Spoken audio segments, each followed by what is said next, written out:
Hello दोस्तों, Haryana group D का yes और नो की प्रेफरेंस भरने का पोर्टल आ चुका है, शुरू हो चुका है। यहाँ दिया गया है welcome to the Haryana staff selection commission group D preference portal. जी हाँ दोस्तों, जैसे ही इस पर क्लिक करते हैं आपके सामने कुछ ऐसा इंटरफेस आएगा। आपको यहाँ सिंपली अपना जो भी आपकी लॉगिन आईडी है, आपका रजिस्ट्रेशन नंबर है, आपको यहाँ पर वो फिल कर देना है। उससे पहले आपके दिमाग में, माइंड में अनेकों क्वेश्चन है।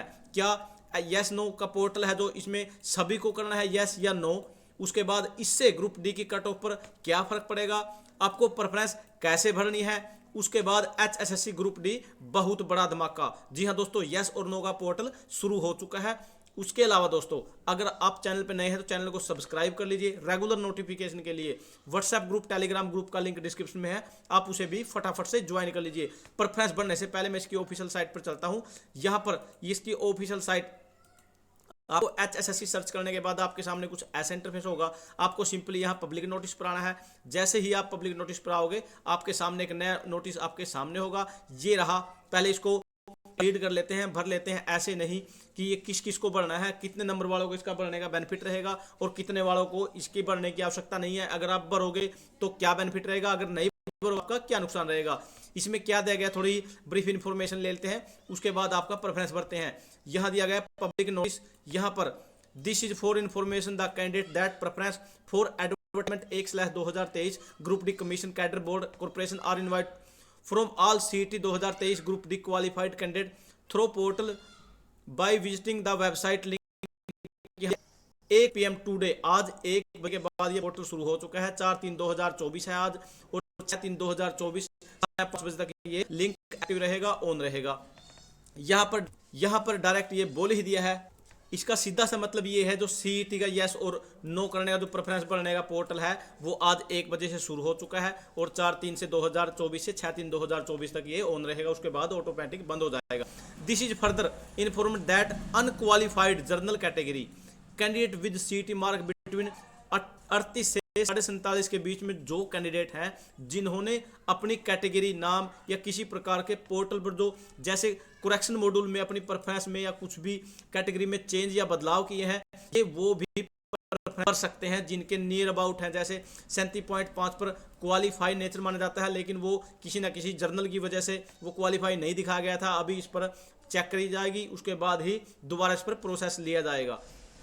उसके बाद further the candidate are also informed that commission after due deliberation has decided that if an candidate does not fill his or her preference then their preference shall be considered in the following order by default। इसके अंदर एक information दे दी गई है। अगर मान लीजिए कोई candidate अपनी प्रेफरेंस यस या नो में नहीं भरता है तो उसका यहाँ नीचे जो अलग अलग टोटल यहाँ पर डिपार्टमेंट दे दिए गए हैं।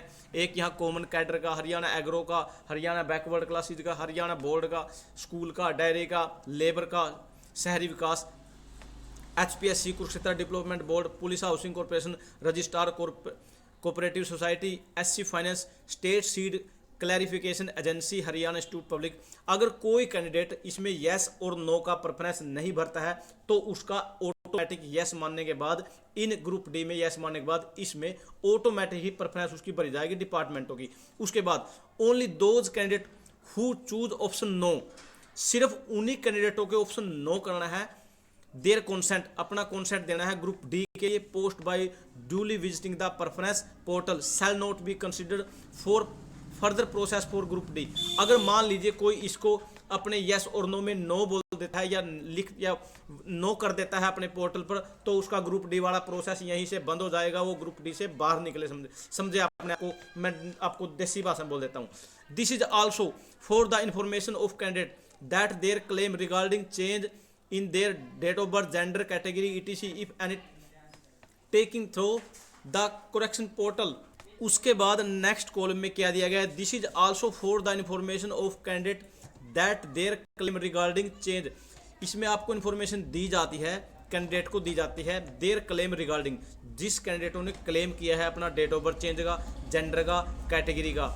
If any taken through the correction portal along with the supporting document are being screwed the claim if found valid up shall be duly updated before the declaration of final result। जी हाँ दोस्तों, इस पर अभी processing चल रही है, उसको आराम से चेक करेंगे। अगर आपका क्लेम ठीक निकला तो आपको इसके अंदर मौका मिलेगा, 100% मिलेगा। पहले इस पर जो फाइनल रिजल्ट है उस पर आपको डिक्लेरेशन में आपको इसका बेनिफिट रहेगा। If any candidate has any issue, अगर किसी कैंडिडेट को किसी प्रकार का कोई भी इशू है related their above mentioned point, अगर ऊपर वाले जितने भी मेंशन है कि जो मेंशन्ड पॉइंट है उनमें किसी प्रकार का कोई इशू है, देन ही या सी, लड़का हो या लड़की हो, मेल हो फीमेल हो, through approach the commission office in Panchkula with supporting document, अपने सपोर्टिंग डॉक्यूमेंट के साथ वो HSC ऑफिशियल जो डिपार्टमेंट है वहाँ विजिट कर सकता है 5 बजे तक 6/3/2024। उसके बाद नीचे क्या दिया गया है, यहाँ चेयरमैन सेक्रेटरी हरियाणा स्टाफ 3/2024 का ये। उसके बाद यहाँ पर जैसे ही आप आते हो, यहाँ पर आपको अपनी लॉगिन आईडी फिल कर देनी है। अभी इस पर जैसे ही मैं लॉगिन आईडी पर क्लिक करता हूँ तो ये प्रोसेसिंग है, अभी 1 या 2 घंटे के बाद ये शुरू हो जाएगा। उसकी बेसिक इन्फॉर्मेशन है, इसके अंदर ज़्यादा कुछ नहीं है। अगर आप इसको अपनी जॉब ग्रुप डी को यस कर देते हो, उसके बाद जितने भी ये डिपार्टमेंट हैं आप अपनी मर्जी से अपने हिसाब से आप इनमें भर सकोगे, जैसे आपके डिपार्टमेंट आप एक पर लेना चाहते हो, वरना ये ऑटोमेटिक 1 2 3 4 5 के हिसाब से ऑटोमेटिक फिल हो जाएंगे। थैंक यू दोस्तों, नमस्कार दोस्तों।